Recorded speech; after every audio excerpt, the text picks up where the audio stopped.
Good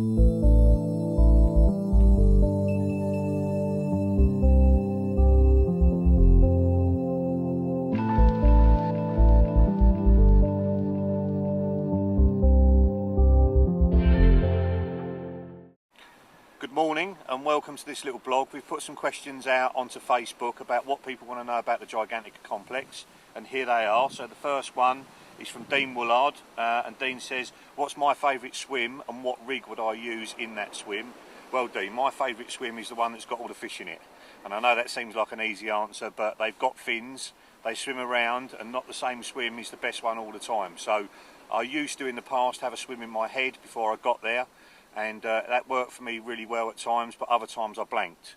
And now I've learnt that you need to go there with an open mind and choose the swim based on where the fish are showing and where they've been getting caught from. So check out the catch reports all the time on the website and make your mind up and pick a swim that suits you and that you think have got fish in it. And the rig wise, on the Road Lake at Gigantica, it's very clean on the bottom, there's no weed at all, so you can get away with pretty much any rig, but I tend to use shorter, stiffer rigs there.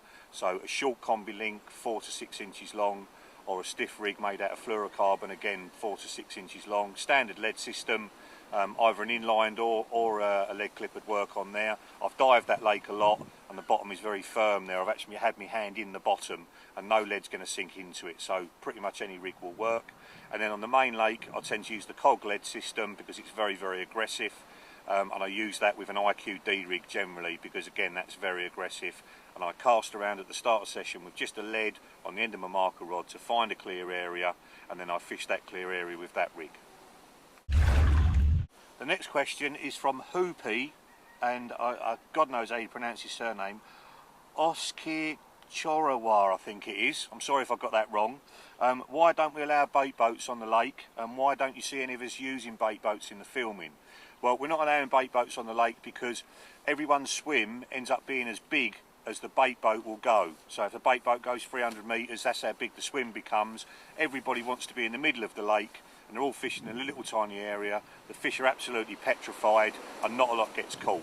And when the owner previous to us used to allow people to row rigs out and use bait boats, the catch reports were much lower than they are now.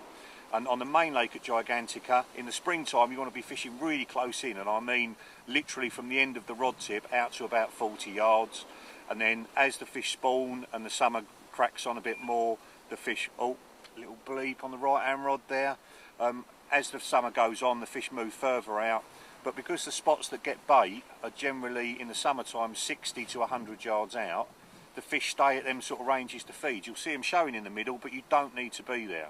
So if you fish at the range what other people fish at and keep fishing on the same baited areas, you'll catch more fish. And all of us at Calder love to cast. We consider it a skill of angling. To be able to cast and cast accurately gives you an advantage over people that are not so skillful. So that's why you never see us using bait boats, because we all love to cast. Aaron Woodcock would like to know what's the biggest carp in the lake, and is it a common or a mirror? Well, in the main lake at Gigantica, the biggest fish at the moment is a fish called Fudgies. That's been out at 80 pounds and 4 ounces I think at the end of this season. I suspect that fish at the start of the year is going to be well over 80 pounds. There's another one that's gone on the missing list called the German, which last got caught at 64 pounds 2 years ago. I suspect that may be 80 pounds as well, because we've had another fish recently called Sparky that went from 51 to 73 in 3 years of not being caught. So there's definitely some surprises swimming around in there. The biggest common in the main lake at Gigantica is one called the Immaculate, and that is just under 64 pounds at the last capture. And then on the Road Lake, the biggest common in the lake at the moment is just over 40 pounds. That's one that we've stocked in there recently. And the biggest mirror is probably 33, 34 pounds. But that is set to change at the end of this winter, because we've got more fish being stocked in there, and a lot of those fish are going to be over 40 pounds. So by next season in the Road Lake, you're going to have a lot of 30s and 40s to fish for, maybe 200-ish 30s and hopefully up to 50 40s. Lee Bennett would like to know if there's a different approach on the Road Lake to the main lake. Well, the main difference is there are absolutely no nuisances in the Road Lake. The main lake has still got bream in it, so you can't use pellets. Oh, little bleepage on the right hand rod again. You can't use pellets on the main lake without getting plagued by the bream. You can't really use particle on the main lake without getting plagued. So on the road lake there's nothing at all. So you can use tiny little hook baits, bits of plastic with half a boilie, little bags of pellet, feeding pellet and boilies over the top. We're not allowing corn and that sort of thing to start off with any particles on the road lake, just to get more calories in the fish so they grow faster. So to begin with, the rules are boilies and pellets only. We supply the pellets, they're done at a very, very good price. If you want to catch the bigger fish in the road lake, personally I would just use a scattering of boilies. I wouldn't put any pellets in at all. If you want to get loads and loads and loads of runs and you don't want to spend as much money on your bait, then use pellets, and you'll be wading through the upper doubles, the 20s, you know, and I'm sure you'll catch a few 30s as well, but that's the main difference. You can spot on the road lake, you can put boilies out with a throwing stick on the road lake. There's no seagulls, there's no tufties or anything like that to get in the way, but there are no boats on the road lake. So basically you've got a bait up from the bank. The fishing's all very close range, so the longest is 90 yards, but most of the fishing is 30 to 50 yards. So we've bought the lake because it's that much easier to fish than the main lake. You don't have to fish at long range, and it suits people that are going to France for the first time or just want to get loads of bites. Trevor Cornwall would like to know if we'd ever consider getting fixed mobile homes on the lake, because his mum loves fishing but she wouldn't stay in a bivvy. Well, unfortunately, Trevor, no plans to have anything like that on the lake at the moment. What I would say is the swims are very, very comfortable, very flat, gravelly, there's no mud, but you do have to bivvy up. So no plans for mobile homes at the moment. Denny Hodzig would like to know what's the average depth in the road lake, which is very similar to the main lake. It's probably 22 to 25 foot deep over most of the lake, but the main difference is there are humps and bumps on the bottom that you haven't got on the main lake. So I've dived it quite a few times, and there are proper gravel bars out there to be found in some of the swims. You want to be casting out your float to the extremity of the swim, pull it back, and you will feel bits of gravel. The good thing is the bailiffs are making a note of how many rod lengths it is to all the spots. So when you turn up on Saturday, you do the draw, pick your swim, the bailiff can then be asked, right, okay, I'm in the swim, what tree do I cast at, where's the gravel? And he'll say, right, it's 13.5 rod lengths at that tree, and bang, you're straight on the bite spot. There are a few shallower areas in there as well where you're fishing up to a margin, so that can be anything from sort of 8 to 12 foot deep, and they obviously produce loads of bites as well. So there are deep parts to the lake, but there are lots of shallow areas as well, and I think that makes it more interesting. Peter Lacey would like to know how much is it for a week on the road lake, and can he bring his wife along, and also where do I get my trainers from, the ones I was wearing at Lahore. Well, do the easy one first. The trainers are high-tech trainers. Actually, they're made by Magnum, which is a part of high-tech, and they're not waterproof, but they've got a thing called ion mask on them, which makes them water resistant to begin with. The longer you have them, the less water resistant they are, but they are very comfortable. Money wise on the road lake, I think it's £345 for the week's fishing, including 3 meals a day, and for your wife it would be, I think, about £140, maybe a little bit more, obviously if she's having the food package as well, and that's 3 meals a day for her as well. The price is going to go up from the end of January, because at the moment we've got probably a third of the big fish that we've ordered this winter. As soon as the final 2/3 turn up, the price is going to go up by £100 a person, because you're going to look at probably 250 30s in the lake and 50 40s by the time the new fish go in. At the moment I'm guessing there's probably about 50 30s in there, and you know, loads and loads and loads of upper 20s. There's probably 750 fish, nearly 800 fish at the moment. That's going to go up to over 1,000 fish when the last couple of hundred turn up, and they're all big uns. So we're going to put the money up once they're definitely in there, because with fish farming you never know what you're going to get, but when that's confirmed the price will go up. So if you want to get it at the best price, book it now. I think this is Steve, it just says STE in Bedford. Are you going to do tuitions at Gigantica again next year with you and Daryl? Well, following the success of our weeks this year, I think Daryl's going to do a week in the autumn time, but what we're going to do on the main lake at Gigantica, but what we are going to do that we've never done before in the spring, we're going to do 2 weeks of tuitions on the main lake at Gigantica, but with 2 tutors. So you're going to have 10 anglers and 2 tutors, because we found, both me and Daryl, trying to tutor 6 people at once is almost impossible, and you can't do your own fishing as well. So what we're going to have, 2 tutors, one of them will fish 1 week and the other one will fish the next week. So you're going to get a full-time tutor and a tutor that's tutoring all day and then fishing at night each week. So everyone's going to get loads of attention, and it's at a time of year when historically the catch reports have not been brilliant, but the reason for that is people are fishing it wrong. They're fishing the lake in the spring like it gets fished in the autumn. In the spring, all the fish are in the edges. They're in the shallow water, up the marginal shelf, in the corners. If you want to catch them on the bottom, that's where you want to be fishing, not out there in like 25 foot. If you want to fish in the central swims, then you want to be zig rig fishing, and that's produced loads of fish last year. The big un, Fudgy's, got caught in April at 76 pound on a zig.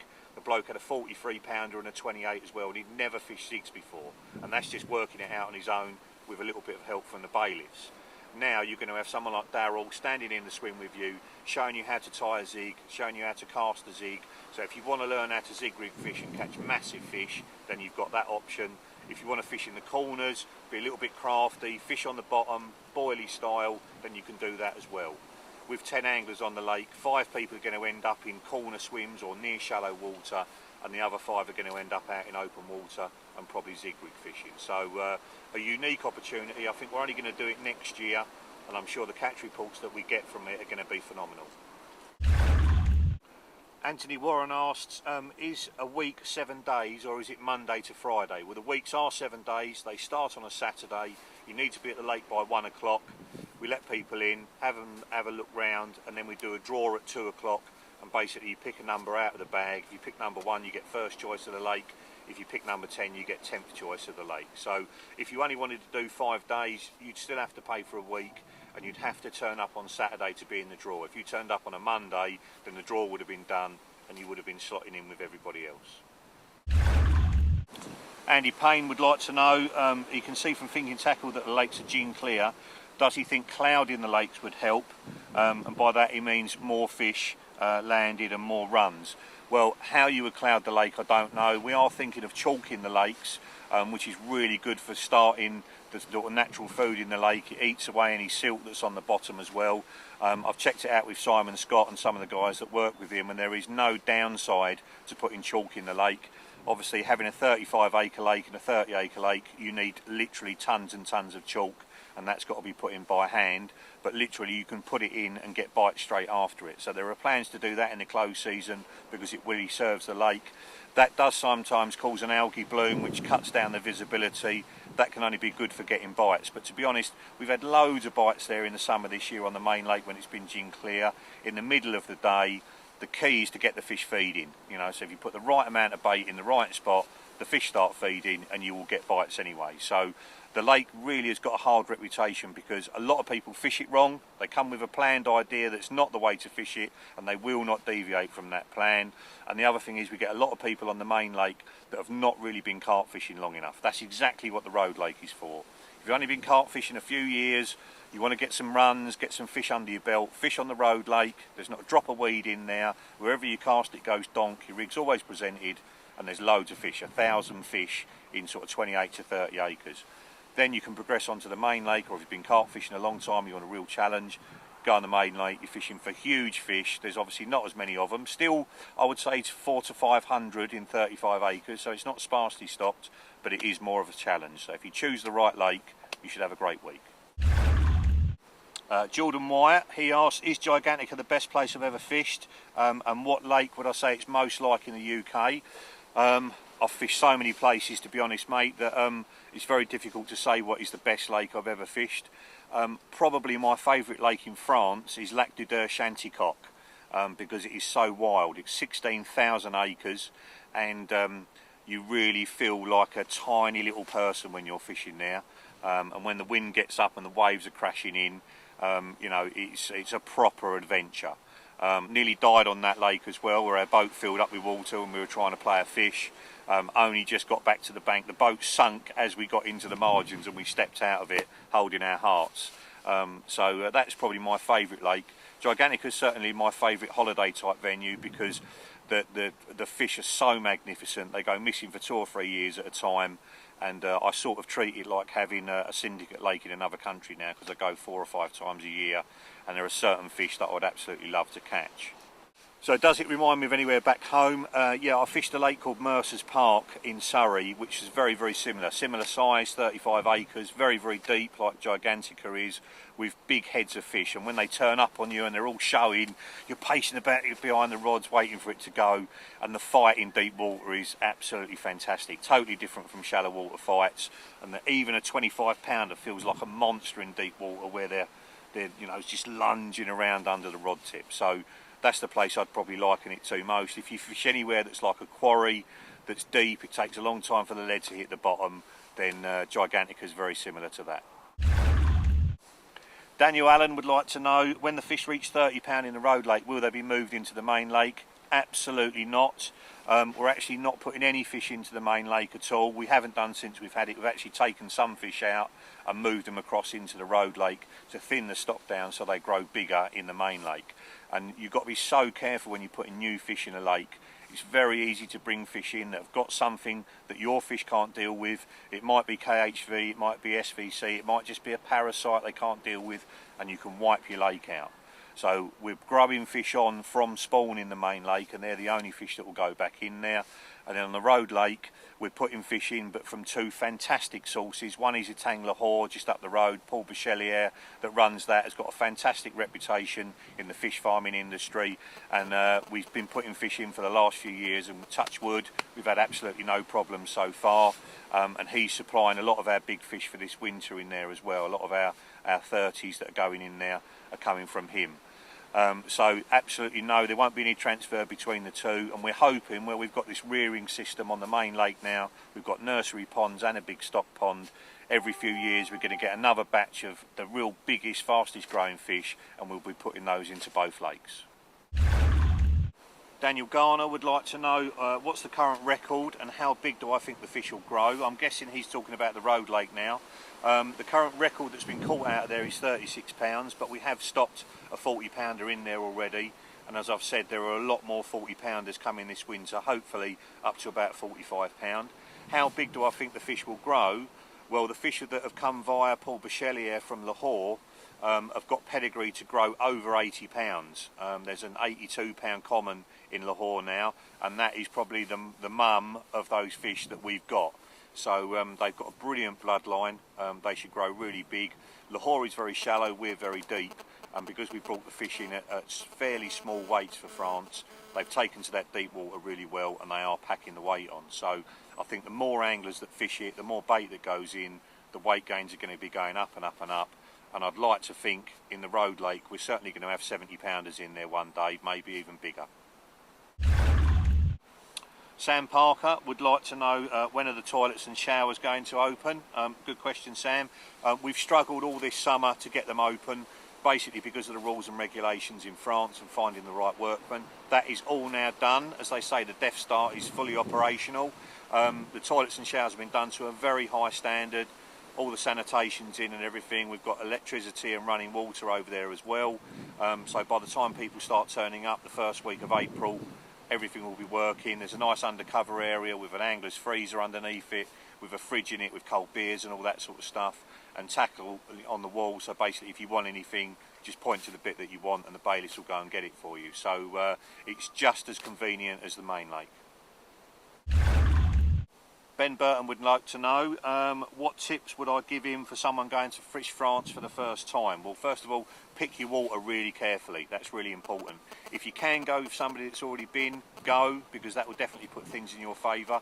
We've all, and if you talk to anybody that's been to France, we've all had nightmare trips. I turned up at a lake that was that deep. Yeah, the whole lake was like 8 inches, 10 inches deep, something like that. The fish were swimming around with their backs out the water. They actually had sunburn, where the bit of wind on the lines there, and it was a horrendous trip.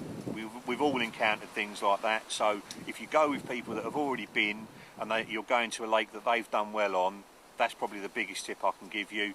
The second thing is fish how you fish in the UK. Fish with what you're confident with. Use the same rigs, use the same baits if you can. If the lake sells a bait, use a little bit of that, because loads of it goes in. and you know, chances are the fish are going to treat that almost as natural food because they see it so often. So take your own bait, but use some of the lake's bait as well. And in our situation, for the first time in France, definitely go on the Road Lake. We've had people go on the main lake at Gigantica that had never been to France, and they're completely out of their depth. They find it hard to deal with, you know, finding a clear spot on the bottom. They're not the best casters in the world. You know, they're not used to fishing a big lake. They get very daunted, and within a couple of days of blanking, their brain's gone. It's much better to go on somewhere like the Road Lake when you're going to get bites from the off. You can fish any kind of rig, pretty much any kind of boilie, and get bites. That's what I'd recommend. Don't bite off more than you can chew.